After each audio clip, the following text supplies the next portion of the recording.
मेरे प्यारे बच्चों, आप सभी को नमस्कार। क्या हाल है आप सभी की? प्रवीण, अंजलि, अर्पण, रोहित, सिपेंद्रा, दीपक, दिव्यांशु, विपिन, रोहित, संतोष, सन्नी, मलाइका।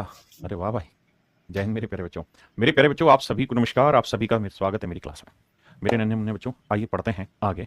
जी जी, आप वेस्ट बंगाल से, आपका स्वागत है। तो आइए मेरे दोस्तों, बिना किसी इधर उधर की बात, सीधा करते हैं पढ़ाई की शुरुआत। आइए मेरे बच्चे।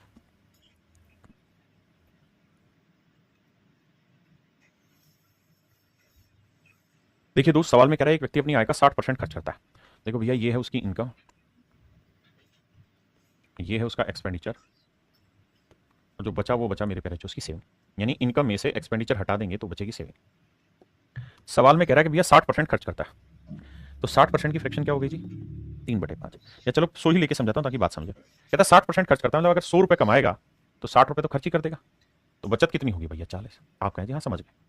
अब कह रहा है कि अगर उसकी इनकम 15% बढ़ जाए, अगर उसकी इनकम 15% बढ़ जाए, if his income is increase by 15%, income 15% बढ़ गई।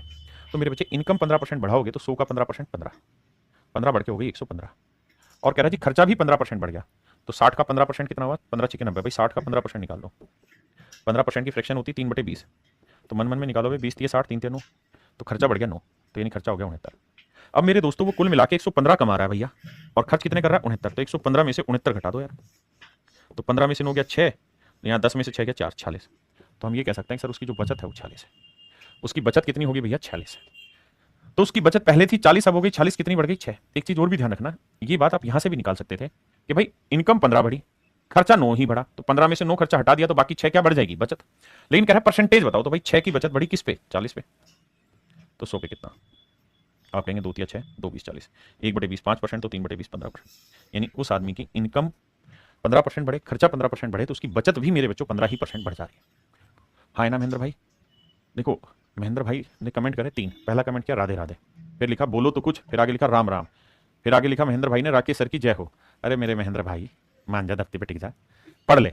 अगर आप इस बात पे विश्वास करते हैं कि मैं आपके कमेंट पढ़ूं और आपको एंटरटेनमेंट दूं, तो मेरे बच्चों से आपका सिलेक्शन नहीं होगा। ये बात ध्यान रखना। सिलेक्शन के लिए कमेंट जरूरी नहीं है, आपके डाउट होंगे वो मैं जरूर पिक करूंगा जो कर रहा हूं। दूसरा, मैं पढ़ाते हुए मैं रजनीकांत तो हूं नहीं कि यूं यूं लिखता रहूं, यूं लिखता रहूं, तुम्हारी तरह देखता रहूं, यूं यूं करता रहूं। ऐसा तो हो नहीं सकता भाई, हूं तो आदमी है। तो फिर मैं इधर देख रहा हूं, इधर लिख रहा हूं, तो इधर ही देख रहा हूं यार। तो समझा करो भाई थोड़ा। आइए मेरे दोस्तों, कहता है एक आदमी ने अपनी इनकम का 75% खर्चा किया।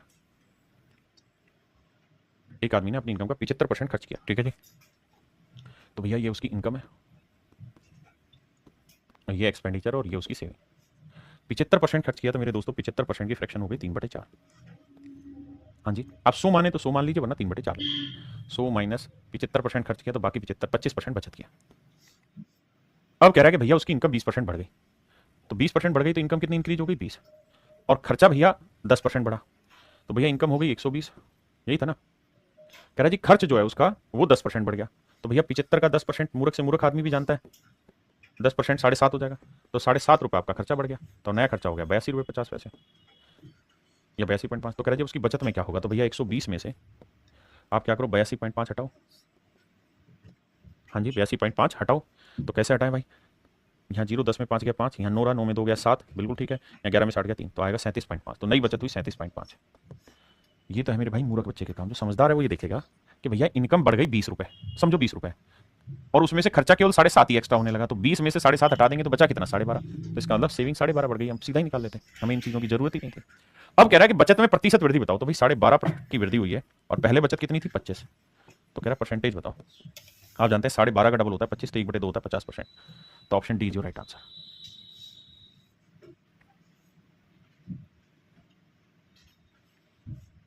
देखिए मेरे भाई, जो मूर्ख बालक होगा वो क्या करेगा? वो 8,550 के साथ कुश्ती करेगा। वो क्या करेगा? वो लिखेगा कि उसकी इनकम जो है वो है 8,550 रुपए, उसका जो खर्चा है वो उसने दे रखा है कितना? 5700 रुपए, और फिर घटा के लिखेगा उसकी बचत। फिर इनके परसेंटेज कैलकुलेट करेगा, 19% 13%, उसमें बावला हो जाएगा। आपको ये सब काम नहीं करना। आपको दो चीजों पे नोटिस देना है। पहली चीज ये कि आपसे पूछा क्या है? सर परसेंटेज चेंज पूछा हुआ है। जब भी आपसे परसेंटेज पूछा हो, फ्रैक्शन पूछा हो, रेशियो पूछा हो, तो कोशिश करिए कि जो यहाँ वैल्यू है इसकी रियल वैल्यू लेने की जरूरत ना पड़े। तो इनके बिना कैसे होगा? सर इसका रेशियो उठा लीजिए, 0 से 0 काटा, काट दिया जी। उसका 19 से कट रहा, 19 30 57 जीरो, 19 से काटेंगे 19 76 19 5 95, 15 से काटेंगे 15 दूनी 30, 15 30 45। यानी आप सिंपली ले सकते हैं कि इसकी इनकम 3 है भाई, तो इसका खर्चा है 2। अगर 3 में से 2 खर्च कर दिया तो बचत कितनी रही होगी? 1। It is quite easy my dear to take it solve. अब बड़ा आसान हो गया। हाँ जी, अब मेरे दोस्त मुझसे पूछा क्या, वो बात करते हैं। कह रहा है अगर उसकी इनकम 19 नहीं, यदि आय और व्यय में 1913, कहता है इनकम 19% बढ़ जाए, तो मेरे भाई 3 का 19% निकालना आपके लिए थोड़ा मुश्किल काम है। 3 का 19% निकालना मुश्किल है, तो क्या करें? इसको मान लेते हैं 300, इसे मान लेते हैं 200, इसे मान लेते हैं 100। हाँ जी, यानी अगर उसकी इनकम 300 मान लो, इसे 200, इसे 100, ऐसा क्यों? ताकि मेरी कैलकुलेशन आसान हो जाए। तो 300 का 19% 57, और खर्चा कितना बढ़ जाए जी? 13%। तो 200 का 13% 26। अब मेरे बच्चे एक बात बताओ, अगर उसकी इनकम जो है वो 57 यूनिट बढ़ चुकी है और खर्चा मात्र 26 यूनिट बढ़ा है, तो भैया कितनी इनकम ज्यादा बढ़ी? तो 57 में से 26 घटा दोगे तो ये आएगा 21। तो इसका मतलब ये हुआ कि उसकी जो बचत है वो मेरे बच्चों 21 यूनिट बढ़ जाएगी। बचत जो है मेरे प्यारे बच्चों कितनी बढ़ जाएगी? 21 यूनिट बढ़ जाएगी। तो कह रहा है बचत में प्रतिशत परिवर्तन ज्ञात करो। तो मेरे बच्चे 21 ही आया ना, 21 या 7 में चलिए 31 है, 5 में 2 गया 3, 31, माफ करिए 31। तो बचत बढ़ेगी 31। तो 31 का इंक्रीज हुआ सेविंग में किस पे? 100 पे। तो परसेंटेज बताइए कितना? तो मेरे प्यारे बच्चों मेरा आंसर होगा ऑप्शन सी, कि भैया उसकी बचत में 31% का इंक्रीज होगा।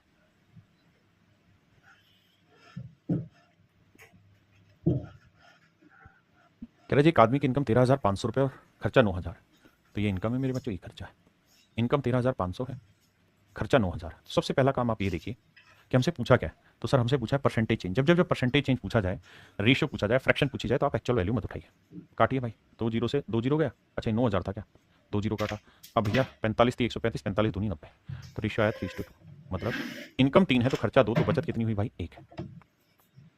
300, 200, 100। किसी भाई ने कोई लोड आया था? नहीं। अब लड़ाई आगे। अब मेरे प्यारे बच्चों आ गया, अगर उसकी इनकम 13% बढ़ जाए, तो 300 का 13% 39, और उसका खर्चा मेरे भाई 9% बढ़ जाए तो 18। तो कह रहा फिर उसकी बचत में प्रतिशत परिवर्तन बताइए। तो आप ये देखो यार, 39 इनकम बढ़ी, खर्चा 18 ही एक्स्ट्रा गया, तो बचत कितनी एक्स्ट्रा हो गई? मतलब इनकम कितनी एक्स्ट्रा रहेगी? 21। तो जो 21 एक्स्ट्रा रही है वो भी बचत। और आप ये बात जानते हैं कि 100 पे कोई चीज ही तो परसेंटेज कहलाता है। तो आंसर होगा मेरे दोस्तों 21%।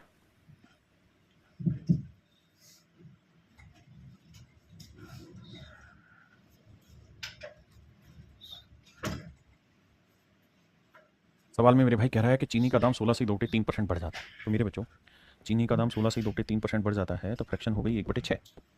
इसका मतलब 22 है, वो 6 से कितना हो गया? 7। बिल्कुल ठीक है।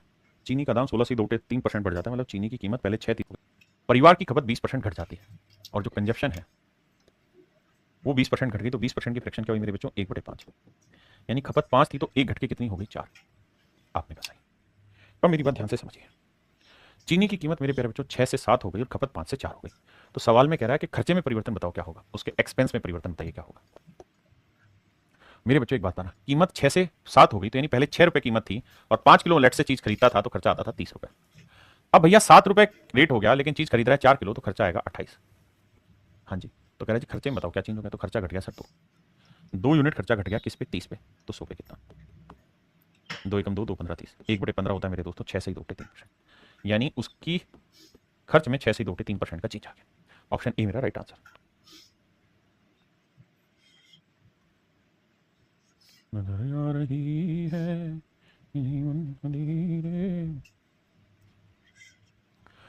मेरे बच्चों, सवाल में कह रहा है कि sale of a cinema ticket is increase by 57:1/7%। किसी सिनेमा के टिकटों की बिक्री 57 सही 1/7% बढ़ गई। मेरे बच्चों सबसे पहले इसकी फ्रैक्शन उठा लो। 57 से 1/7% की फ्रैक्शन 4/7। फ्रैक्शन पे काम आपको ही करना है, मैं नहीं करूंगा अभी। तो भैया जो सेल है वो 7 से कितनी हो गई? 11। बिल्कुल ठीक है। और जो इसकी प्राइस है वो 16 से 2/3% बढ़ गया। कीमत 16 से 2/3% बढ़ गया, फ्रैक्शन हो गई 1/6। प्राइस अगर उसका 6 था तो 1 बढ़ के कितना हो गया? 7। तो कहता है उसकी रेवेन्यू में फर्क बताओ क्या हुआ, यानी आय में फर्क बताओ क्या हुआ। तो मेरे दोस्त आप ऐसे समझिए इस बात को कि सर अगर 7 टिकटें बिकती थी और एक टिकट 6 रुपए की थी तो उसकी आय हो गई 42। और अगर उसकी 11 टिकटें बिक्री और एक टिकट 7 की है तो उसकी इनकम हो गई 77। सर बिल्कुल ठीक है। यानी जो रेवेन्यू 42 थी अब वो 77 हो गई। किसी भाई ने कोई लोड आया थे? नहीं। तो मेरे बच्चों उसकी रेवेन्यू कितनी बदल गई? सर 35 बढ़ गई उसकी रेवेन्यू। तो 35 का इंक्रीज आ गया मेरे प्यारे बच्चों किस पे? 42 पे। तो 100 पे कितना? तो 7 5 35, 7 6 42, 5/6। अब 5/6 को हम लिख सकते हैं 1 माइनस 1/6, तो एक होगा 100% और 1/6 होगा 16 से 2/3%। And finally you will get answer 83 सही 1/3%। ये मेरे नन्हे मुन्ने बच्चों मेरा सही आंसर होगा option D. Option D is your correct answer.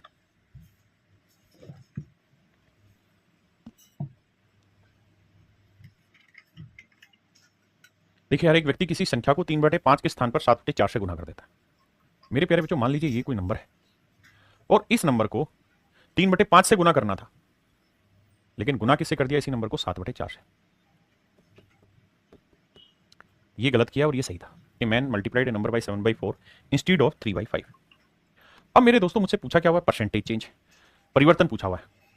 Percentage change in number, ये जो नंबर है उसके अंदर प्रतिशत परिवर्तन क्या होगा, ये पूछा हुआ है। तो हमें एक बात समझनी है कि यार ये नंबर कांस्टेंट या फिक्स है। यहाँ पे भी वही नंबर है, यहाँ पे भी वही है। तो अपनी मर्जी से कोई भी एक ऐसा नंबर ले लेते हैं जो 5 से भी कट जाए और 4 से भी कट जाए। तो 5 और 4 कैल्सियम क्या हुआ? 20। तो यहाँ ले लेते हैं 20। यानी सर हम जिस नंबर की बात कर रहे हैं वो 20 है। जिस नंबर की बात कर रहे हैं वो क्या है? 20। तो 5 को 20 से काटते 4, 4 12 आ जाता। 4 को 20 से काटते 5, 5 आते 35 आ जाता। तो मैं यहाँ कहता कि यार पहले जो गिनती 12 थी अब वो 35 हो गई, मतलब कैलकुलेशन 12 से 35 होगी। कितना इंक्रीज हुआ? 23 का। तो सर 23 का चेंज आ गया किस पे? 12 पे। तो 100 पे कितना? तो इसे लिखेंगे 12 दूनी 24, 2 माइनस 1/12। तो देखो 12 दूनी 24, 2 माइनस 1/12। 2 का मतलब 200%, और भाई 1/12 का मतलब 8 से 1/3%। 200 में से 8 घटाएंगे मेरे भाई, क्या बचेगा? 191 सही कहीं है? ये 191 सही 2/3% मेरा राइट आंसर हो।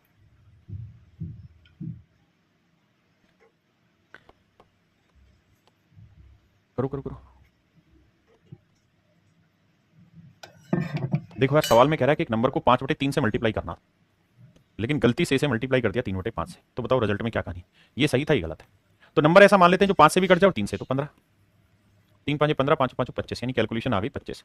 मतलब आनी चाहिए थी 25, और आई कितनी भैया? 5 3 15 9। तो आनी चाहिए थी 25, आई है 9, तो कितने की कमी होगी भैया? 16 की। तो 16 की कमी है मेरे दोस्त 25 पे, तो 100 पे कितना? तो आंसर होगा मेरे दोस्त 64%। देखना भाई, 16 की कमी यही है ना, तो इसके ऑप्शन में मिस्टेक है। Just make a correction in the option and everything is okay. Option C is absolutely right.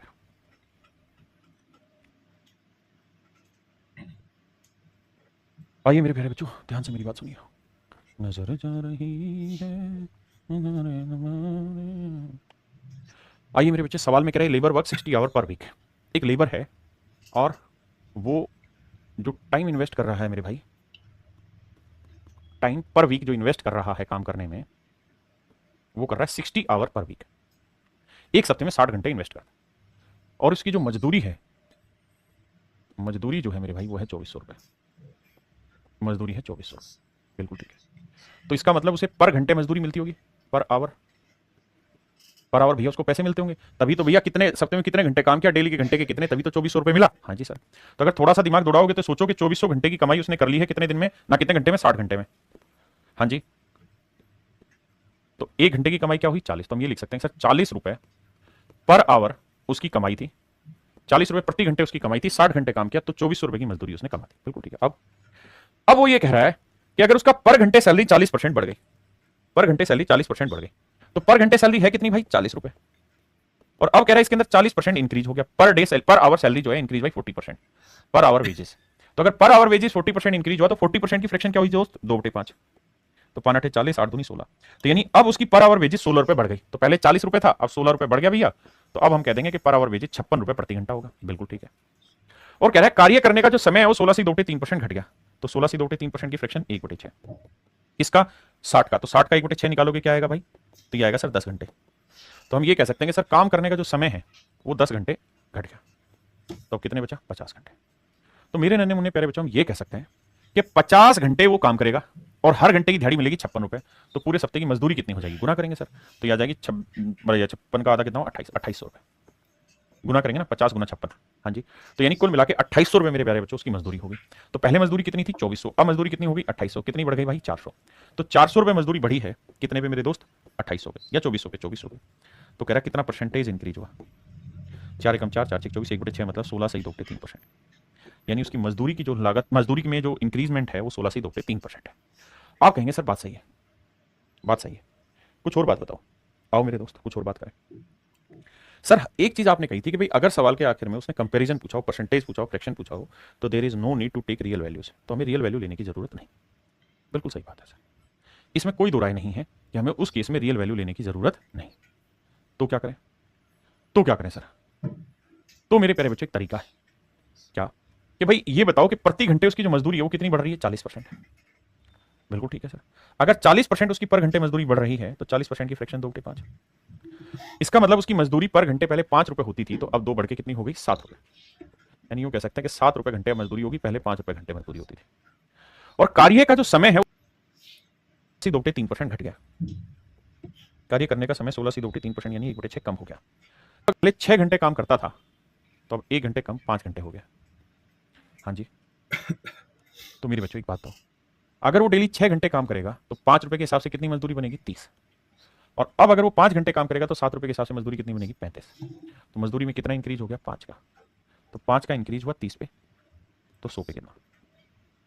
5 एकम 5, 5 30, 16 सही 2/3%। मजदूरी में 16 सही 2/3% का इंक्रीज हो गया। क्या किसी भाई को दिक्कत है? जल्दी से बताइए। लेकिन मेरे प्यारे बच्चों, ये तरीका गलत है, ये तरीका गलत है। आंसर इस तरीके से सेम आ रहा है, लेकिन तरीका गलत है। तरीके में गलती क्या हो, ध्यान से समझिए। पीछे भी एक सवाल आया, जैसे मान लीजिए मैंने एक सवाल दिया आपको, बड़े ध्यान से मेरी बात समझना कि यार एक आदमी है, वो अपनी इनकम का, बड़े ध्यान से समझना, वो अपनी इनकम का, उसकी इनकम 15% बढ़ जाती है, इनकम 15% बढ़ जाती है, खर्चा भी 15% बढ़ जाता है।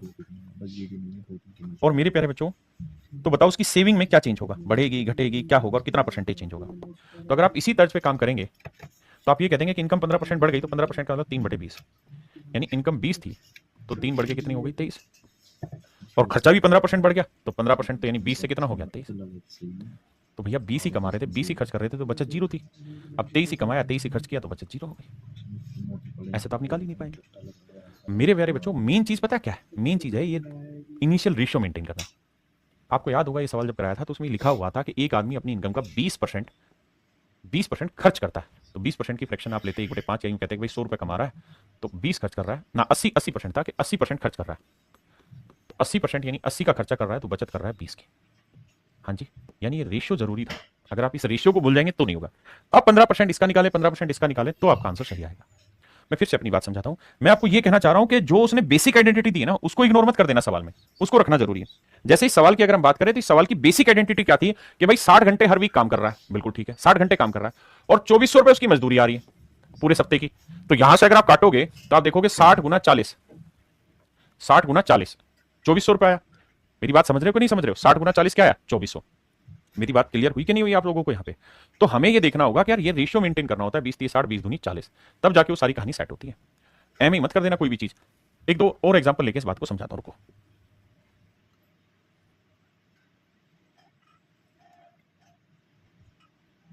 देखिए मेरे बच्चे, सवाल में क्या कहानी कह रहा है उसको सुन। कहता है एक आदमी प्रत्येक माह अपने वेतन का एक निश्चित भाग बचाता है ताकि एक साल में वह कार खरीद सके। कहता है हर महीने इतना पैसा बचाता है ताकि जोड़ जोड़ के एक साल में कार खरीद ले। तो ज्ञात करें कि उसे अपनी बचत में कितने प्रतिशत की वृद्धि करनी चाहिए कि वह उस कार को 9 ही महीने में खरीद ले। ध्यान देना मेरे भाई। मेरे बच्चों, सवाल में कह रहा है एक आदमी प्रत्येक माह अपने वेतन का एक निश्चित भाग बचाता है ताकि वह एक साल में कार खरीद ले, यानी उसका टारगेट है कि 12 महीने में वो कार खरीद ले। तो हर महीने वो कुछ ना कुछ पैसा बचाता है। लेट से ए रुपए पर मंथ बचा रहा है, ए रुपए पर मंथ बचा रहा है, तो 12 महीने में वो कार खरीद लेगा, यानी कार की कीमत हो गई 12 ए। अब कहता है जी उसका टारगेट बदल गया और वो उसी कार को 9 महीने में खरीदना चाहता है। मेरे दोस्तों, कार कितने महीने में खरीदना चाहता है? 9 महीने। तो नेचुरल है, अब उसी कार को अगर वो 9 महीने में खरीदना चाहता है तो अब उसे अपनी सेविंग बढ़ानी होगी। तो लेट से अब उसकी सेविंग हो गई 20 रुपए। अब मान लेते हैं 20 रुपए हर महीने बचा रहा होगा, क्योंकि ज्यादा बचाएगा तभी तो 9 महीने में कार खरीदेगा। तो अब इसकी कमाई हो गई 9B। रेशो लेंगे 3 चौक 12, 3 3 9। यहां से A अपॉन B का रेशो लेंगे मेरे बच्चे, तो 3 यहीं आ जाएगा, B बटे आ गया, 4 नीचे आ जाएगा। इसका मतलब A की बचत पहले 3 थी, तो अब मतलब उसकी जो आदमी है उसकी बचत पहले 3 थी, तो बचत कितनी हो गई? 4। यानी पहले अगर हर महीने वो 3 रुपए बचाता था, तो अब हर महीने उसे 4 बचाने होंगे। देखो 4 बचाएगा तभी तो 9 चौक 36 रुपए की कार आएगी, और यहाँ 3 बचाएगा तभी तो 12 3 36 की कार आएगी। अरे हाँ ना। तो कह रहा है उसकी बचत में कितनी वृद्धि हुई? तो भाई पहले उसकी बचत थी 3, अब बचत हो गई 4, तो कितना इंक्रीमेंट हुआ? 1।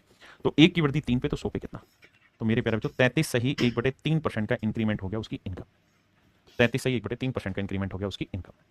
अरे हाँ या ना? मेरी बात समझे कि नहीं समझे? अगर आप इसी सवाल को दूसरे तरीकों से देखना चाहते हैं तो आप इसे ऐसे भी टैकल करें कि सर हमें कोई कार है और वो कार हमें पहले 12 महीने में खरीदनी थी, अब वही कार हम 9 महीने में खरीदेंगे। कार वही है, तो हम एक ऐसी कीमत मान लेते हैं कार की जो 12 से भी भाग हो जाए और 9 से भी, तो 12 और 9 कैल्सियम 36, हम मान लेते हैं कार की कीमत है 36 रुपए। तो यानी 12 महीने में 36 जोड़ने तो हर महीने 3 जोड़ेगा, और अब 9 महीने में 36 जोड़ने तो हर महीने 4 जोड़ेगा। तो पहले हर महीने की बचत 3 थी, अब 4 होगी, कितनी बढ़ गई बचत? 1। 1 बढ़ गई 3 पे, तो 100 पे कितना? तो आंसर होगा 33 सही 1/3%। क्लियर है यहां तक की बात? मेरे दोस्तों सवाल में कह रहा था amount of A work in A factory is increase by 50%। देखिए एक एक चीज को समझते जाइए, जिस जिस शब्द में दिक्कत हो उसको नोट कर, मतलब उस पर कुछ पेन चला दीजिए, बार बार इसे स्क्रॉल करते रहिए, मतलब बार बार पढ़ते रहिए। कह रहा था amount of work in A factory is increase by 50%।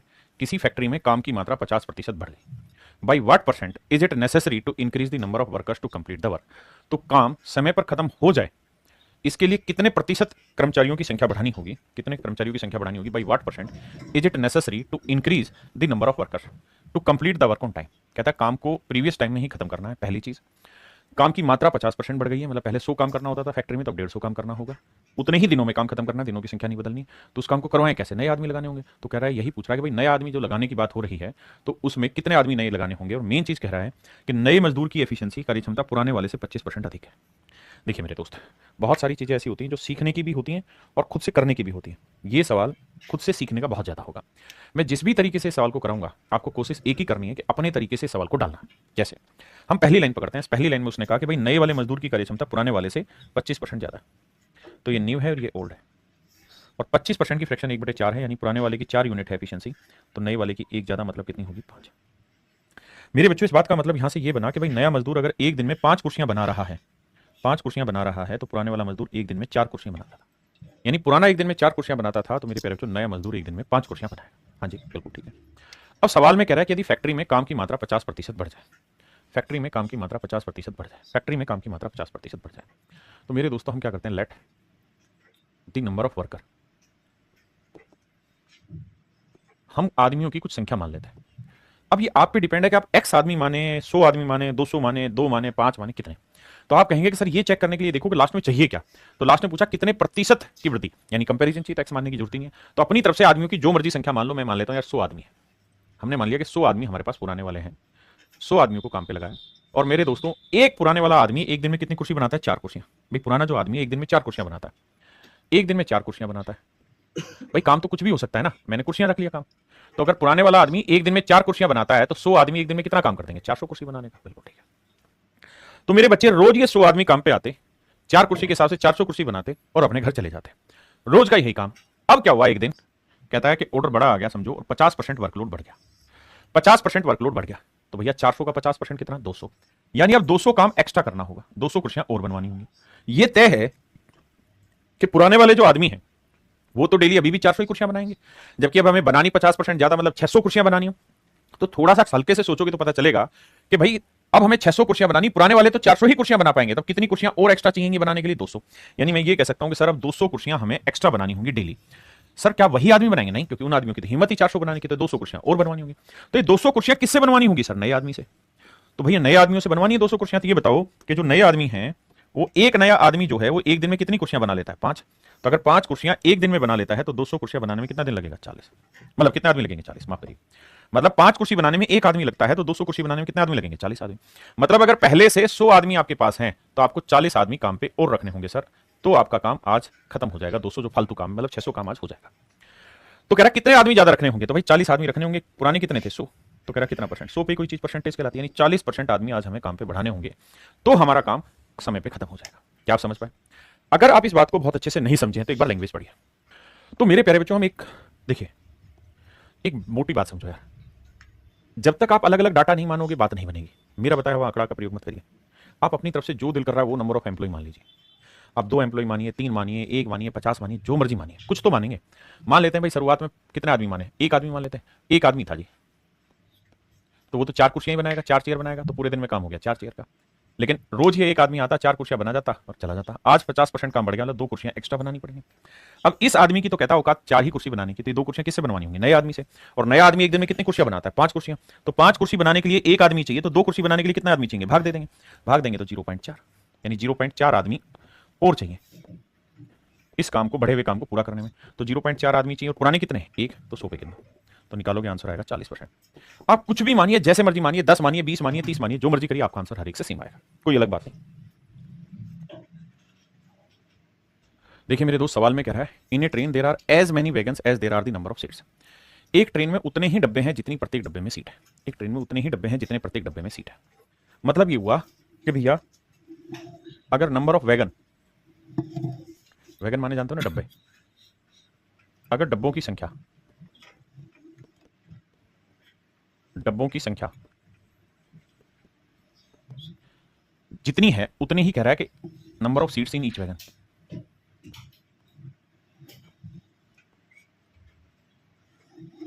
तो हर डब्बे में सीटों की संख्या भी सेम होगी। कहानी का मतलब यह है, मतलब हर डब्बे में सीटों की संख्या भी उतनी होगी जितने डब्बे। अगर मान लो 50 डब्बे हैं तो इसका मतलब हर डब्बे में सीटें भी 50 ही होंगी। अगर मान लो 100 डब्बे हैं तो इसका मतलब हर डब्बे में सीटें भी 100 होंगी, यानी जितने डब्बे होंगे उतनी ही सीटें होंगी। ऐसा सवाल कह रहा है। अब अगली लाइन में कह रहा है क्या कि एक डब्बे में 25 आदमी बैठे हुए हैं जो उसकी क्षमता का 71.3% है। सबसे पहले 71.3% की फ्रैक्शन बताओ सर। वो हो जाएगी कितनी? 5/7।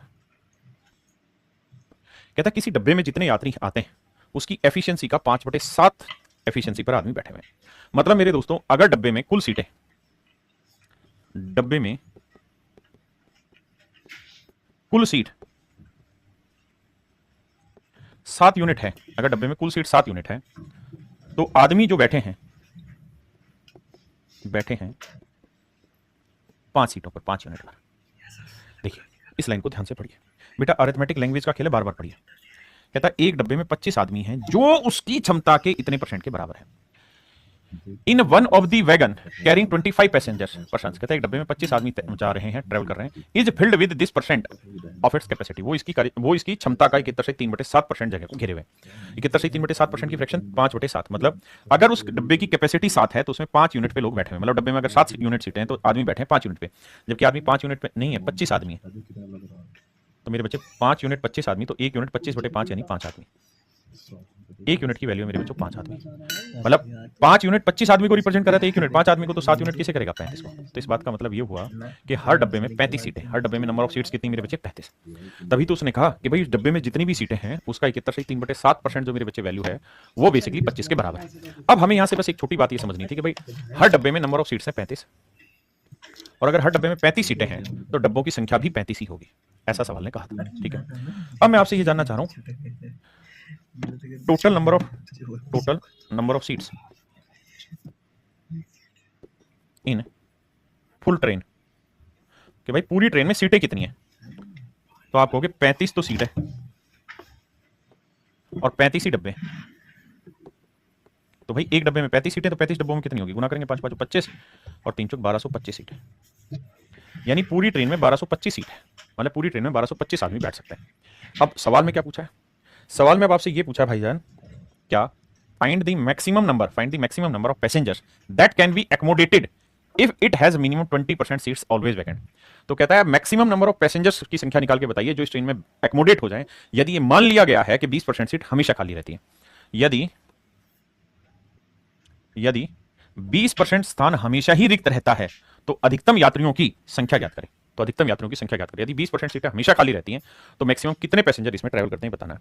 तो भैया 20% हमेशा ही खाली रहते हैं, तो दोस्त एक बात बताओ, 1225 सीटें, 20% सीट, 20% की फ्रैक्शन 1/5, यानी 5 में से 1 सीट हमेशा खाली रहेगी। तो फिर भरेगी कितनी? केवल 4/5। तो इसका मतलब केवल इतने ही आदमी तो इसके अंदर सफर करेंगे, क्योंकि आपने कंडीशन लगाई कि भाई 20% हमेशा खाली रहेंगे। सोल्व करते हैं, देखो 5 एकम 5, 5 दूनी 10, 5 चौक 20, 5 5 25, 4 से काटेंगे 4 5 20, 4 चौक 16 और 2 18, 4 दूनी 8 9। इसका मतलब 980 पैसेंजर इस ट्रेन में मैक्सिमम ट्रैवल करेंगे। वैसे 1225 ट्रैवल कर सकते हैं, लेकिन उसने कहा कि भाई 20% हमेशा ही खाली रहेंगे, तो इसका मतलब 980 ही आदमी इसमें ट्रैवल कर पाएंगे। तो इस सवाल का जो सही उत्तर होगा वो सी ऑप्शन, दैट इज 980। देखो मेरे भाई, सवाल की लैंग्वेज को पढ़ो, मैं एक बार समझाऊंगा उसके बाद आप समझो सवाल को। देखिए अरिथमेटिक लैंग्वेज का खेल है, जितनी बार पढ़ सके उतना बार पढ़िए। कह रहा है man can type 20 lines in 10 minute. कहता है एक आदमी 20 लाइनें हर 10 मिनट में लिख सकता है, but he leaves 8% margin on each line. परंतु वो हर लाइन में 8% जितनी जगह खाली छोड़ता है। पहले कॉन्सेप्ट बताओ क्या, मुझे एक बात बताना मेरे दोस्त, राम जो है भाई, राम जो है 300 रुपए में तो आम लेके आया, 700 रुपए के केले लेके आया, आम केले और सेब भी ले लेते हैं भैया, और भैया 200 रुपए की सेब लेके आया। राम माफ करिए, 300 रुपए के आम खरीद लाया, 700 के केले और 200 की सेब। अब उसने क्या किया, 10% प्रॉफिट ही लेके आम को बेच दिया, 10% प्रॉफिट पे केले को बेच दिया, और 10% प्रॉफिट लेके सेब को बेच दिया। तो मुझे सिर्फ आप ये बताइए मेरे दोस्तों कि राम को पूरी ट्रांजैक्शन पे कुल मिला के कितना प्रॉफिट हुआ? राम को मेरे प्यारे बच्चों कुल मिला के प्रॉफिट कितना हुआ? तो आप कहेंगे देखो सर 300 पे 10% कितना प्रॉफिट हुआ? 30। 700 का 10% 70 का प्रॉफिट यहाँ कमा लिया, और 200 का 10% 20 का प्रॉफिट यहाँ। तो टोटल प्रॉफिट हो गया 30 और 70 100 और 20 120। तो कुल लाभ जो है वो 120 रुपए का है। कुल लाभ टोटल प्रॉफिट जो है वो 120 रुपए का है। और अगर मैं आपसे कहूँ प्रॉफिट परसेंट बताओ, तो आप कहेंगे कि सर देखो टोटल कॉस्ट ले लो कि भाई पैसा कितना लगाया, तो 300 700 1000 और 200 1200, तो भैया 1200 रुपये पैसा लगाया। हाँ जी, 1200 रुपये इन्वेस्ट किया है, और उसको प्रॉफिट कितना हुआ मेरे भाई 120 का, 20 का हुआ प्रॉफिट, तो कितना प्रतिशत का लाभ कमाया, कैलकुलेट करोगे तो आएगा 10%। बहुत सारे बावले जो 30% आंसर दे रहे थे वो अब इस बात को समझेंगे और आगे ध्यान रखेंगे कि अगर मेरे प्यारे बच्चों हर चीज पे सेम रेट ऑफ प्रॉफिट हो रहा है तो ओवरऑल भी रेट ऑफ प्रॉफिट सेम ही रहेगा। अगर मान लीजिए मैंने कहा कि यार 5 लाइनें, एक लाइन ये है, या एक पेज ये है, एक पेज ये है, एक पेज ये है, एक पेज ये है, एक पेज ये, और अगर इस पेज में मैं 2% जगह खाली छोड़ रहा हूं, 2% जगह खाली छोड़ रहा हूं, अगर इस पेज पे मेरे बच्चों में 2% जगह खाली छोड़ रहा हूं, इस पेज में मैं 2% जगह खाली छोड़ रहा हूं, इस पेज में मैं 2% जगह खाली छोड़ रहा हूं, इसमें भी 2%, और भैया इसमें भी 2% जगह खाली छोड़ रहा हूं, तो ये तो पांचों पेजों पे कुल मिला के कितने परसेंट जगह खाली छोड़ दूंगा, पांचों पेजों पे कुल मिला के कितने परसेंट जगह खाली छोड़ दूंगा। तो मेरे भाई आपका आंसर होना चाहिए सर पांचों पे भी आप 2% जगह खाली छोड़, यानी जो रिएक्शन आप हर डाटा के साथ करेंगे अगर वो रिएक्शन सेम है तो ओवरऑल रिएक्शन भी सेम ही होगा। हाँ है ना, मेरी बात समझ रहे हैं।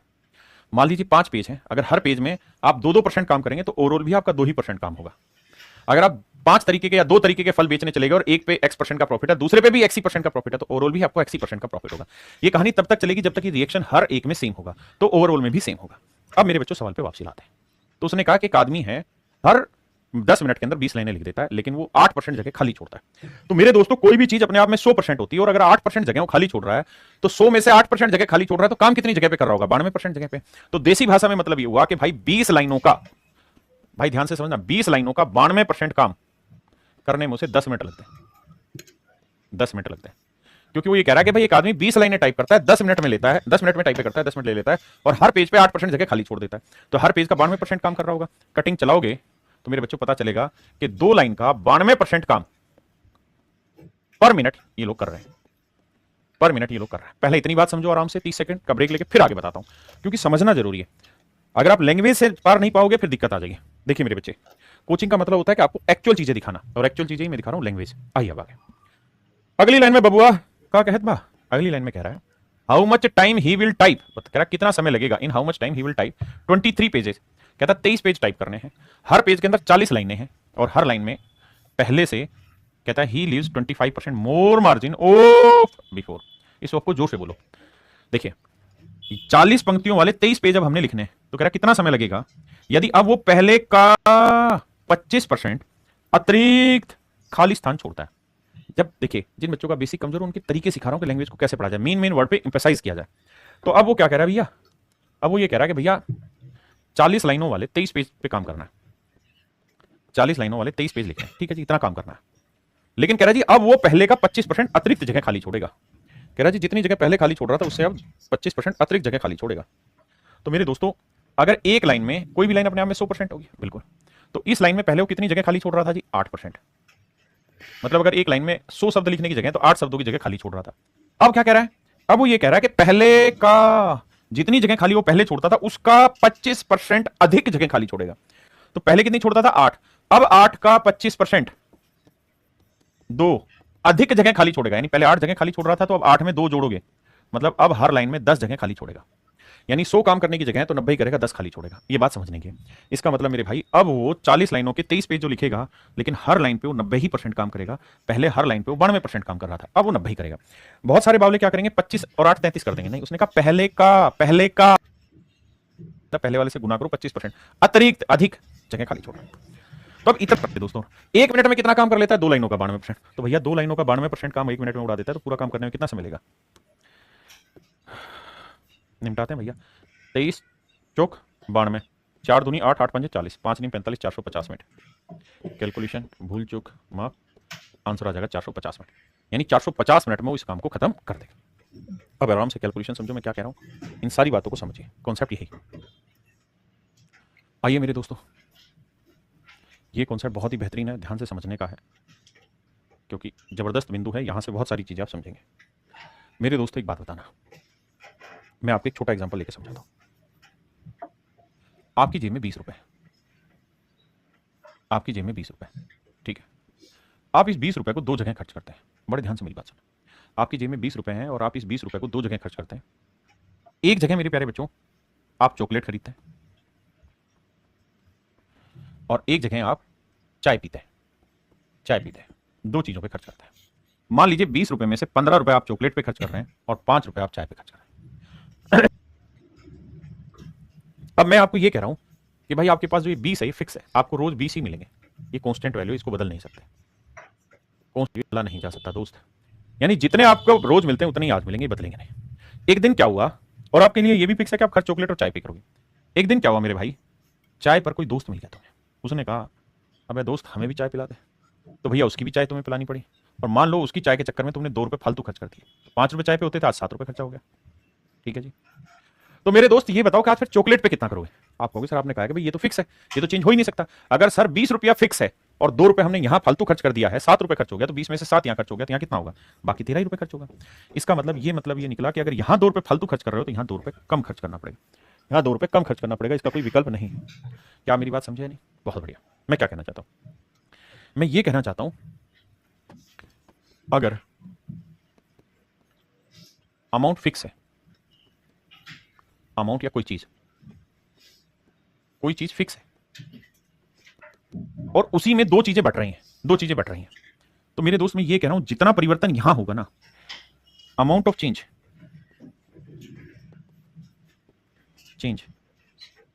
इन chocolate is basically same as amount of T.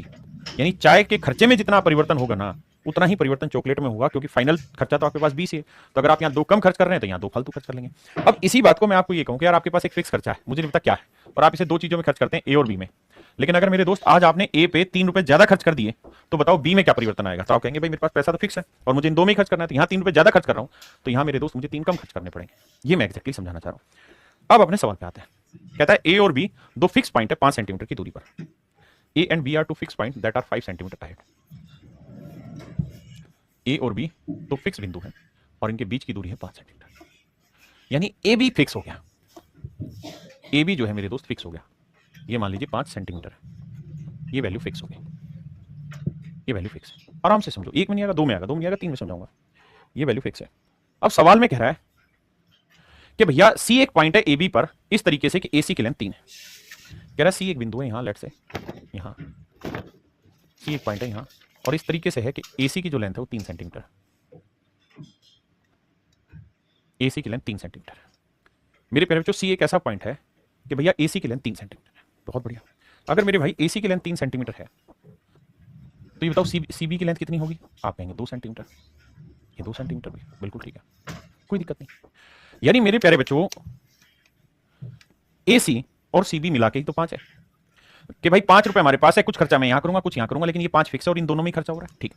अब सवाल में कह रहा है अगर एसी की लंबाई 6% बढ़ा दी जाए, एसी की लंबाई 6% बढ़ा दें, कह रहा अगर इसको 6% बढ़ा दें, अगर मेरे दोस्त आप यहां इसे 6% बढ़ा देंगे, तो कहता है सीबी की लंबाई कितने प्रतिशत घट जाएगी। ये बताओ इसकी लंबाई कितने परसेंट घट जाएगी। लेट से x% घट जाएगी। इसकी लंबाई कितनी घट जाएगी मेरे भाई, x%। अब आप ये बात तो बहुत अच्छे से समझते होंगे मेरे दोस्त कि जितना आप एसी में इंक्रीज करोगे, लेट से अगर मान लो ये पॉइंट आपने यहां से बढ़ाते बढ़ाते आप आगे ले आए, ये वाला पॉइंट यहां ले आए, तो होगा क्या, अगर थोड़ा सा दिमाग दौड़ाओगे तो मेरे बच्चे ये वाला जो पॉइंट है, कहां नाराज हो रहा है, ये वाला जो बिंदु है ये घटता घटता और छोटा हो जाएगा, ये यहां आ जाएगा। यानी जितना एसी बढ़ाओगे उतना बीसी घटता रहेगा भाई, इसमें कोई नई चीज थोड़ी है। बिल्कुल सही बात है सर। तो मेरे दोस्त मैं यही कह रहा हूं कि जितना परिवर्तन आप एसी में करेंगे ना, उतना ही परिवर्तन आप बीसी में हो। एसी को अगर आपने 1 सेंटीमीटर बढ़ाना है तो बीसी भी 1 सेंटीमीटर घट जाएगी। तो बेसिकली करो क्या, एसी की लेंथ 3 सेंटीमीटर है और बीसी की लेंथ 2 सेंटीमीटर है, क्योंकि दोनों का जोड़ 5 है। तो 3 में 6% की कमी करोगे, और भैया 2 में 3 में 6% का इंक्रीज करोगे और 2 में x% का डिक्रीज करोगे। तो जितनी चेंज यहां होगा, यानी जितनी कमी आप यहां कर रहे हो, जितनी वृद्धि आप यहां कर रहे हो, दोनों ही बराबर होंगे। 100 से 100 कट जाएगा, 2 3 6, तो मेरे बच्चे x की वैल्यू आएगी 9%। इसका मतलब अगर आप एसी में 6% का इंक्रीज कर रहे हो तो बीसी में आपको 9% की कमी करनी होगी, बीसी में आपको 9% की कमी करनी होगी। ठीक है जी। समझाता हूं एक और एग्जाम्पल लेके इसी बात को। मान लो मेरे भाई ये कोई लाइन है एसी, और मान लीजिए इसकी लेंथ है 50 सेंटीमीटर। ए बी, जिसको समझ नहीं आया, यहां कोई बिंदु है सी, एसी की लेंथ है 30 सेंटीमीटर और बीसी की जो लेंथ है वो है 20 सेंटीमीटर। मैं अब आपको एग्जांपल के तौर पे ये कह रहा हूं कि भाई अगर एसी में मैं 6% का इंक्रीज कर दूं, 6% का इंक्रीज कर दूं, तो बताओ बीसी में कितनी कमी होगी।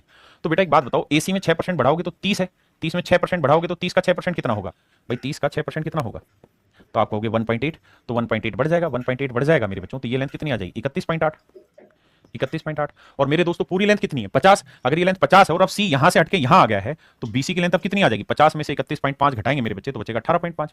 तो ध्यान से देखोगे तो बीसी में भी कमी कितने की हो गई, बीसी पहले 20 था अब 18.5 रह गया, तो मेरे दोस्त बीसी में कितनी कमी होगी 1.5 की।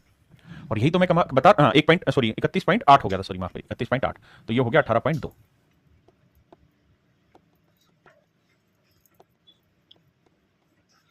या 31.8, तब सी अगर यहां आ गया तो ये वाली लेंथ जो है अब ये घट के हो गई 18.2।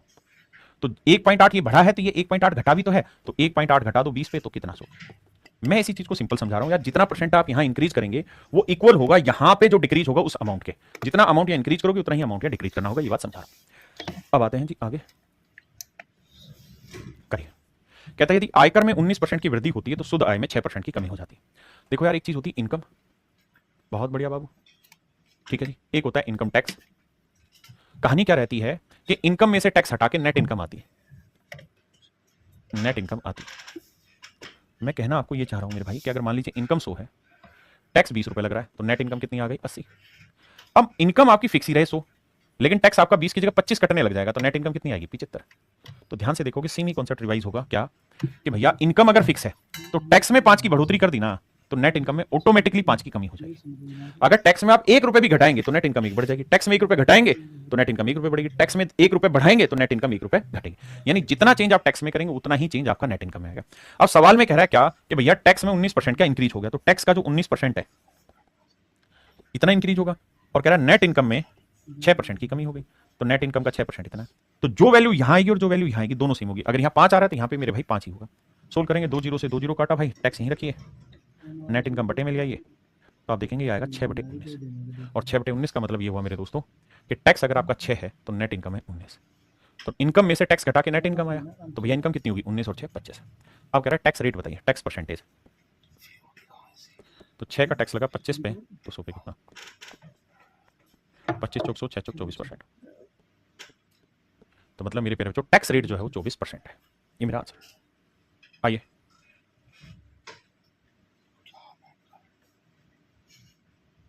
कह रहा जी आयकर में टैक्स में 17% का इंक्रीज हो जाए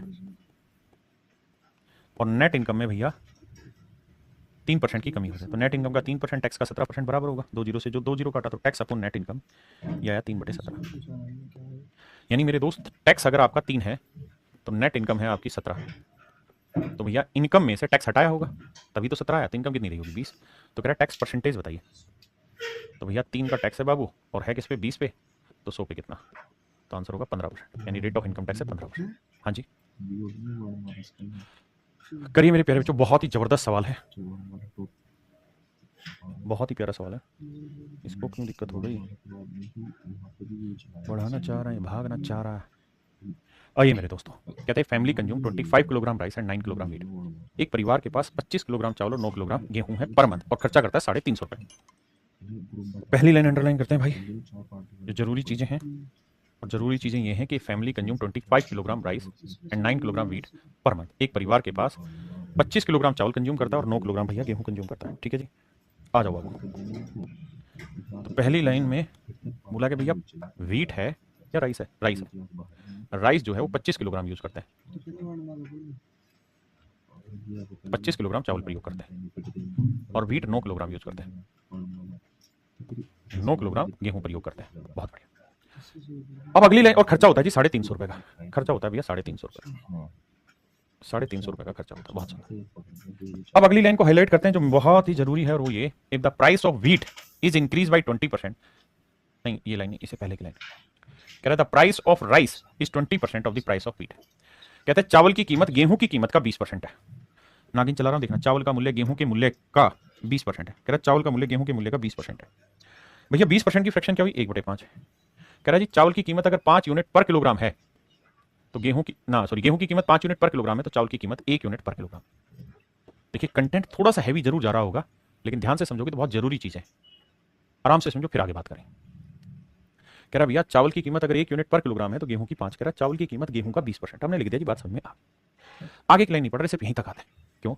क्योंकि सर सच ये है कि ये एक्चुअल नहीं है कीमत, ये तो रेशियो में है कीमत, ये तो रेशियो में है कीमत, एक्चुअल थोड़ी है ये तो 5 यूनिट है तो ये 1 यूनिट है। तो भैया खर्चा बताओ महीने का क्या होगा? तो सर ये देखो 25 किलो चावल 1 रुपए 1 यूनिट के भाव से कितने के आएंगे? 25 यूनिट के, बिल्कुल। और भैया 9 किलो गेहूं 5 यूनिट के भाव से कितने के पड़ेंगे? 45 यूनिट के, बिल्कुल। तो महीने का 45 और 25 70 यूनिट का खर्चा हो गया, जबकि एक्चुअल में महीने का खर्चा दे रखा है 350 रुपये। तो भैया 1 यूनिट की वैल्यू क्या होगी? भाग देंगे 5 रुपये। तो 1 यूनिट की वैल्यू 5 रुपये, इसका मतलब हर महीने का जो खर्चा है वो 350 रुपये अगर है तो 1 यूनिट की वैल्यू 5 रुपये आई। तो भाई गेहूं की कीमत 5 यूनिट थी तो 5 गुना 5 आएगा मेरे भाई 25 रुपये पर किलोग्राम। और चावल की कीमत पे बात करें तो 5 के हिसाब से 1 यूनिट 5 है तो 5 रुपये पर किलोग्राम। ये था मेरे प्यारे बच्चों actual rate of price for what? Rice and wheat. के भाई चावल की कीमत 5 है तो गेहूं की कीमत 25 रुपये पर किलोग्राम। आराम से 20 सेकंड देखो।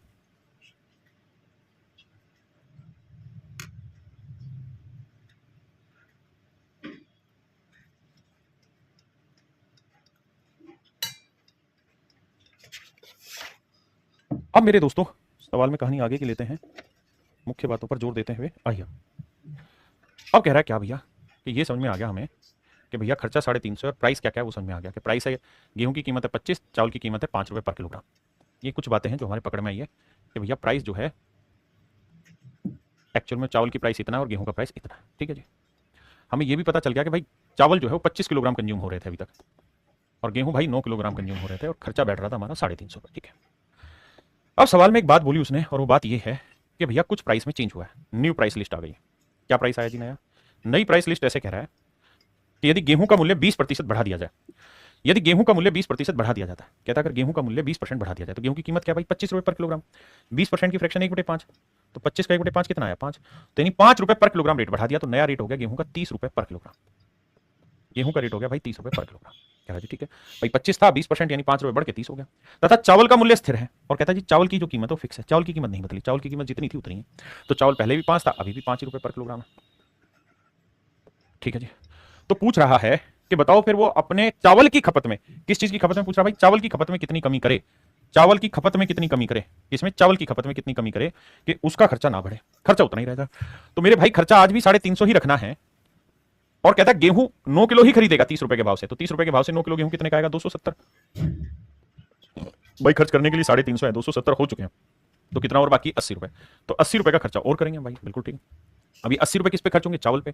चावल का रेट क्या है जी? 5 रुपए। तो 5 रुपए के भाव से 80 रुपए में कितना किलो चावल आएंगे जी? 16 किलो चावल आएंगे।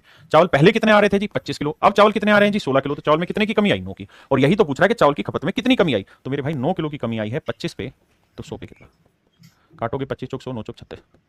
तो मेरे भाइयों 36% की खपत में कमी आ गई चावल की। ऑप्शन ए मेरे प्यारे बच्चों मेरा राइट आंसर है। ये तो है सवाल का डिटेल। आराम से पहले इस बात को समझो, फिर इसके शॉर्टकट को भी डिस्कस करेंगे। शॉर्ट इसलिए बनेगा क्योंकि उसने पूछा है कितने प्रतिशत की कमी करें। जब भी परसेंटेज पूछा जाए, रेशियो पूछा जाए, फ्रैक्शन पूछा जाए, तो आप शॉर्टकट निकाल सकते हैं। There is no such doubt in that portion. ठीक है जी, पहले समझो आराम से। अब आते हैं मेरे बच्चे इसके शॉर्टकट पे। आइए सवाल पे, अब ध्यान से समझिएगा।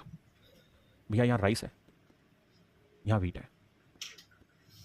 जिस लाइन को मैं अंडरलाइन करूंगा उसी को देखेंगे सारे बच्चे। पहली लाइन साफ सुथरी लिखी हुई है कि भाई चावल 25 किलो की खपत है, जबकि गेहूं 9 किलो की खपत है। मेरे दोस्तों एक बात बता, अब उसने एक लाइन लिखी कि the price of rice is 20% of the price of the wheat, कि चावल की कीमत गेहूं की कीमत का 20% है। तो प्राइस की अगर हम बात करें तो वो ये कह रहा है कि 20% है गेहूं की कीमत का, यानी ये 5 है तो ये कीमत 1 है, यानी मेरे प्यारे बच्चों चावल की कीमत 1 है। अब अगली लाइन में कह रहा है कि अगर गेहूं की कीमत 20% बढ़ जाए, तो न्यू प्राइस के ऊपर चर्चा हो रही है, और कह रहा है गेहूं की कीमत 20% बढ़ जाए, तो 5 का 20% 1 रुपया बढ़ के, यानी 1 यूनिट पर किलोग्राम गेहूं की कीमत बढ़ गई। तो अब क्या हो गया? 6 यूनिट पर किलोग्राम। यानी मेरे प्यारे बच्चों गेहूं की जो कीमत है वो 5 से बढ़कर कितनी हो गई? 6 यूनिट पर किलोग्राम। और सबसे लास्ट लाइन में लिखा है and the price of rice is constant, और चावल की कीमत अभी भी 1 ही यूनिट है पर किलोग्राम है, यानी ये कांस्टेंट है। कह रहा खर्चा आज भी उतना ही हो रहा है जितना पहले था। अब वही सेम कॉन्सेप्ट जो थोड़ी देर पहले पीछे समझाता रहा हूं। अगर खर्चा सेम हो, चीजें फिक्स हो, कांस्टेंट हो, जैसे इसने कहा कि खर्चा 350 ही है, तो मेरे दोस्त एक बात बताओ, गेहूं की कीमत कितनी बढ़ गई? 1 यूनिट पर किलोग्राम। और कितना किलो गेहूं ले रहे थे? 9 किलो। तो अगर 1 किलो गेहूं पे 1 यूनिट एक्स्ट्रा खर्च कर रहे हो, तो 9 किलो गेहूं पे कितना यूनिट खर्च करोगे? 9 यूनिट एक्स्ट्रा खर्च करोगे। और मेरे दोस्तों अगर खर्चा फिक्स है, तो यहां अगर आप 9 यूनिट ज्यादा खर्च करने लग गए गेहूं पे, चूंकि हर किलो पे 1 यूनिट रेट बढ़ गया, तो 9 किलो पे 9 यूनिट रेट बढ़ गया, तो नेचुरल सी बात है कि चावल के खर्चे में अब आपको 9 यूनिट की कमी करनी पड़ेगी, क्योंकि खर्चा फिक्स है। अगर आप यहां 9 यूनिट ज्यादा कर रहे हैं, तो यहां मेरे भाई 9 यूनिट की कमी, यानी चावल में 9 यूनिट कम खर्चना होगा। 1 किलोग्राम कितने का है? 1 यूनिट का। तो 9 यूनिट से कितने किलोग्राम आएंगे? 9 किलोग्राम। इसका मतलब आपको अपनी जो खपत है वो अब 9 किलोग्राम कम करनी होगी, और वो भी किसकी मेरे भाई? चावल की। चावल की पहले खपत कितनी थी? 25 किलोग्राम। अब कितनी हो रही है? 9 किलोग्राम कम। तो कितने की कमी हुई? 9 की कमी 25 पे, तो 100 पे कितनी? That is direct your answer 36%। यानी उसे अपनी खपत में 36% की मेरे भाइयों कमी करनी होगी। मेरे बच्चों, उसे अपनी खपत में 36% की कमी करनी होगी। देखिए भाई, कह रहा है when income of a man is increase by 6000 then tax rate reduce from 18% to 15%। कह रहे एक आदमी की जब इनकम 6000 रुपये बढ़ जाती है, इनकम 6000 रुपये बढ़ जाती है, यानी पहले और अब। पहले मान लो उसकी इनकम एक्स रुपए थी, तो अब हो गई एक्स प्लस 6000। ऐसा मैं नहीं सवाल कर रहा है, लेकिन कहता है टैक्स की जो रेट है वो 18% से 15% हो गई। यानी पहले टैक्स 18% लगता था, तो अब टैक्स लग रहा है 15%। पहले टैक्स रेट 18% थी, तो मेरे बच्चों अब टैक्स रेट है 15%। और सवाल में कह रहा है कि दोनों ही परिस्थितियों में, जबकि दोनों ही परिस्थितियों में 25% आय कर मुक्त है। While in both the situation 25% income is tax free. कहता 25% इनकम टैक्स फ्री है। मतलब मेरे बच्चों इनकम थी एक्स, इसका 25% पे टैक्स नहीं लगेगा, तो टैक्स कितने पे लगेगा? 75% पे। किस रेट से लगेगा जी? 18% की रेट से। यहां इनकम हो गई एक्स प्लस 6000। कहानी यहां पे भी वही है कि 25% पे टैक्स नहीं लगेगा, तो लगेगा कितने पे? 75% पे। और किस रेट से टैक्स लगेगा जी? 15% की रेट से। क्लियर है यहां तक की भाषा? अब आगे कह रहा है फाइंड हिज इनिशियल इनकम, तो उसकी शुरुआती आय ज्ञात करिए if he paid equal tax in both the cases. अगर दोनों ही केसेज में वो इक्वल टैक्स पे कर रहा है, अगर दोनों ही केसेज में इक्वल टैक्स पे कर रहा है, तो मतलब मेरे बच्चों जितना टैक्स यहां दे रहा है उतना ही टैक्स यहां दे रहा है। ऐसा मैं नहीं सवाल कह रहा है। देखो भाई, इस नागिन के तो कोई यूज हुआ नहीं सवाल में, क्योंकि 75% यहां है और 75% यहां है। आप कहेंगे बिल्कुल ठीक है, तो इसका तो कोई सेंस ही नहीं है। अगर दोनों केसेज में सेम ही इनकम पे टैक्स लगना है, तो वो उस परसेंटेज का तो रोल ही नहीं है। बाकियों को काटते हैं, 2 0 2 0 3 5 15 3 6 18, ये 6x आया, ये 5x आया, ये 30,000 आया। देखो यार, इनमें शॉर्टकट पेज पे नहीं ले जा रहा हूँ, बहुत सीधा सीधा, क्योंकि सीधा सीधा निकल के आ जा रहा है आपका आंसर कि एक्स की वैल्यू 30,000। मतलब आपकी जो इनिशियल इनकम है वो 30,000 है, पहले की जो इनकम है वो कितनी है? 30,000। सीधी सीधी बात। आइए इस पे, इस वाले पे।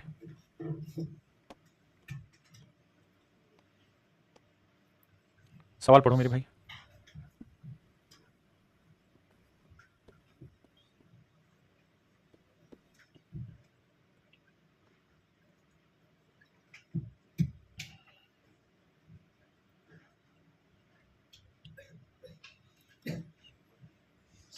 पढ़ो पढ़ो पढ़ो। देखिए मेरे दोस्त, सवाल में कह रहा था income of a man is rupees this, now his income is increase. कह रहा है उसकी इनकम बढ़ गई और जो टैक्स की रेट है वो घट गई 12% से 10%। अगली लाइन में कह रहा है भैया 30% इनकम हमेशा ही टैक्स फ्री है, तो बताओ उसकी जो इनकम है, find the increase in his initial income, कि भाई उसकी इनकम में कितना इंक्रीज हुआ है अगर दोनों सिचुएशन में इक्वल टैक्स देता है। तो 28,800 तो हमने माना एक्स का इंक्रीज हो गया। दोनों ही सिचुएशन में 30% पे टैक्स नहीं है, तो भैया 28,800 का 30% पे टैक्स नहीं लगेगा, तो 70% पे लगेगा, क्योंकि 30% टैक्स फ्री है। और इस पे लगेगा 12% की रेट से। यहां मेरे बच्चे 28,800 हो गया प्लस एक्स। इस पे 30% पे टैक्स नहीं, तो टैक्स कितने पे होगा? 70% पे। किस रेट से जी? 10% की रेट से। आइए मेरे दोस्त ध्यान से समझिए, इसका सवाल में कोई रोल नहीं होता इस नागिन का, क्योंकि दोनों जगह सेम है, क्योंकि दोनों ही जगह 70-70% इसलिए कट जाएगी। बाकियों को मेरे बच्चे कैलकुलेशन करेंगे काट पीट के, और एक्स की वैल्यू निकाल देंगे, वही हमारा डायरेक्ट आंसर हो जाएगा। देखिए यार, सवाल में कह रहा था total salary of A and B is rupees 1500। A और बी दोनों की कुल मिलाकर तनख्वाह 1500 है, और कह रहा है ए जो है वो 90% ऑफ हिज इनकम स्पेंड करता है। मान लो मेरे भाई ए की इनकम ए है, और तेरी ए की इनकम ए है मेरे बच्चों, और वो अपनी तनख्वाह का 90% इनकम जो है वो खर्चा कर देता है। बी अपनी इनकम का 80% खर्च कर दे रहा है, और उनकी बचत का अनुपात रखा है 3:4। तो भैया अगर ए की इनकम ए मान लो और 90% खर्च कर रहा है, तो बचा कितना रहा होगा? 10%। बी की इनकम में बी मान लूं, तो कह रहा है कि भाई बी अपनी इनकम का 80% खर्च कर रहा है, तो बचा कितना होगा? 20%। तो मेरे दोस्तों ये आ गई ए की बचत और ये आ गई बी की बचत, और कह रहा है जी इनके अनुपात जो है ना वो दे रखा है मेरे प्यारे बच्चों 3:4। एक बार सवाल पढ़िए और यहां तक की बात समझिए। अब तो बेसिक कैलकुलेशन है, जीरो काटा 2 से 2 दूनी 4 आया, तो आपने देखा कि ए अपॉन बी की इनकम का रेशियो आ गया 3/2। यानी ए की इनकम 3 है तो बी की इनकम है 2 यूनिट, तो दोनों की टोटल इनकम कितनी हुई? 5 यूनिट, जबकि दोनों की टोटल इनकम है 1500 रुपए। तो भैया 1 यूनिट की वैल्यू 5 यूनिट 1500, तो 1 यूनिट 300 रुपए। तो भैया 3 यूनिट 3 गुना 300, 2 यूनिट 2 गुना 300। तो एक इनकम एक इनकम आपकी 900 और बी की इनकम आ जाएगी 600। तो option A is your correct answer. मेरे प्यारे बच्चों, आज के लिए इतना ही रखते हैं। मेरे दोस्तों, मैंने ये टाइप आपकी पूरी खत्म कराई है। मुझे उम्मीद है कि अब आपको बहुत सारी बातें समझ आने लगी होंगी।